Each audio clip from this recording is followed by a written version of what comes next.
महानगरपालिकेवरून सुद्धा रणकंदन सुरू झालंय। त्याच संदर्भातल्या टॉप 9 बातम्या बघूयात। कल्याण डोंबिवली पालिकेमध्ये विरोधी बाकावर बसू, भाजप आणि गद्दार टोळीला सत्तेसाठी पाठिंबा देणार नाही। उद्धव ठाकरेंकडून भूमिका स्पष्ट, नॉट रिचेबल नगरसेवकांविरोधात कारवाईचाही इशारा। केडीएमसीमध्ये ठाकरेंच्या शिवसेनेची आम्हाला आवश्यकता नाही, त्यांनी उगाचच महत्त्व वाढवण्याचा प्रयत्न करू नये, उदय सामंतांची टीका। स्वतःचे आमदार, स्वतःचे नगरसेवक हे स्वतःच्या नेतृत्वावर विश्वास ठेवून थांबत का नाही? 4 दिवसापूर्वी निवडणूक झाली, आता दुसरीकडे जात आहेत। त्यामुळे नेतृत्व सक्षम आहे की नाही याचं आत्मचिंतन नेतृत्वाने केलं पाहिजे। ठाणे आणि कल्याण डोंबिवली महापालिकेचा महापौर 3 फेब्रुवारीला ठरणार, तर महापौर पदासाठी शिंदेंची शिवसेना आणि भाजपात रस्सीखेच सुरू।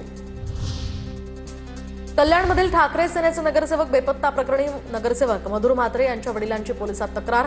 आमचा मुलगा मधुर म्हात्रे आमच्या संपर्कात, तरी सुद्धा बदनामी सुरू। नगरसेवकांचे हरवल्याचे पोस्टर्स लावल्याच्या प्रकरणात ही तक्रार। तर पुणे महानगरपालिकेत उद्या भाजपचा गटनेता निवडला जाणार। भाजपनं उद्या बोलवली नगरसेवकांची महत्त्वाची बैठक। स्थायी समिती मिळवण्यासाठी जोरदार लॉबिंग सुरू असल्याची माहिती। पुण्याचा सर्वस्वी निर्णय देवेंद्र फडणवीस घेणार। पुणे महानगरपालिकेत सर्वाधिक तरुण नगरसेवक, 30 ते 50 वयोगटातील 101 नगरसेवकांची नोंद। पुणे महापालिकेत 165 नगरसेवक, त्यापैकी 101 नगरसेवक तरुण वयोगटातले। नागपुरातील भाजपच्या 102 नगरसेवकांची उद्या गटनोंदणी होणार, तर भाजप नगरसेवक उद्या विभागीय आयुक्तांकडे जाणार। भाजपचा गटनेता कोण होणार याकडे सर्वांचं लक्ष।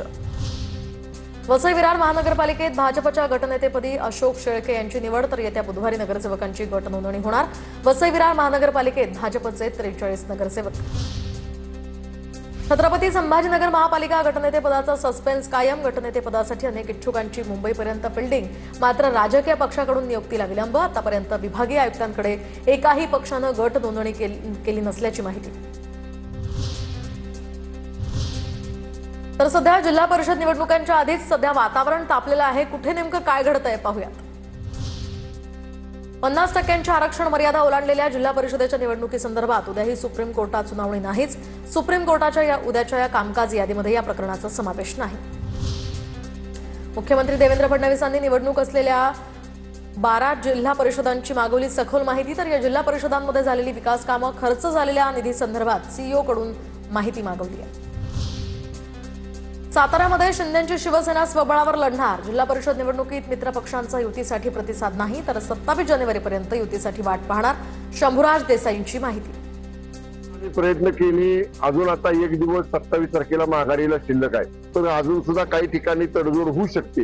एकदा नगरपालिका निवडणुकीत घेतला त्यावेळी सुद्धा त्यांच्याकडनं प्रतिसाद आला नाही। मी ते सगळं करून बघितलेलं आहे। मी 27 तारखेपर्यंत आम्ही वाट बघू। साताऱ्यातल्या वाडा कुंभरोशी या गणामध्ये शिवसेनेच्या उमेदवारांसाठी उपमुख्यमंत्री एकनाथ शिंदेंची सभा। अजित संकपाळ आणि संजय मोरेंच्या प्रचारार्थ या सभेचं आयोजन। सभेनंतर उपमुख्यमंत्री एकनाथ शिंदे आज दरेगावी मुक्कामी असणार। धाराशिवमधील शिंदेंच्या शिवसेनेच्या अंतर्गत वादावर प्रताप सरनाईकांकडून अखेर पडदा, तर महायुतीच्या जागा वाटपाच्या घोळावर आम्ही मार्ग काढू। सरनाईकांची प्रतिक्रिया, शिवसेनेच्या ज्या जागा भाजपला दिल्या आहेत त्या परत घेऊ। प्रताप सरनाईकांचं शिवसैनिकांना आश्वासन। अजित पवारांकडून पुणे जिल्ह्यातील बंडखोर उमेदवारांना फोन, तर दिलेल्या उमेदवारांचं काम करा, अजित पवारांकडून विनंती। लातूर जिल्ह्यात ठाकरेंच्या शिवसेनेला खिंडार। औसा तालुक्यातल्या माजी आमदार दिनकरराव मानेंचा भाजपात प्रवेश। दिनकरराव मानेंचा रवींद्र चव्हाणांच्या उपस्थितीत पक्षप्रवेश। लातूरमध्ये काँग्रेस आणि वंचितची युती अंतिम टप्प्यात ताणली, तर अद्याप युतीची अधिकृत घोषणा नाही। काँग्रेसनं जिल्हा परिषदेच्याच सर्व 59 उमेदवारांवर त्या जागा उभ्या केल्या, तर वंचितकडून 15 ते 17 जागांचीही मागणी। सोलापूरच्या बार्शीनंतर आता माढा जिल्हा परिषदेत सुद्धा दोन्ही शिवसेना आणि राष्ट्रवादीची भाजप विरोधात युती। खासदार धैर्यशील मोहिते पाटील आणि आमदार अभिजित पाटलांच्या नेतृत्वात हे पॅनल।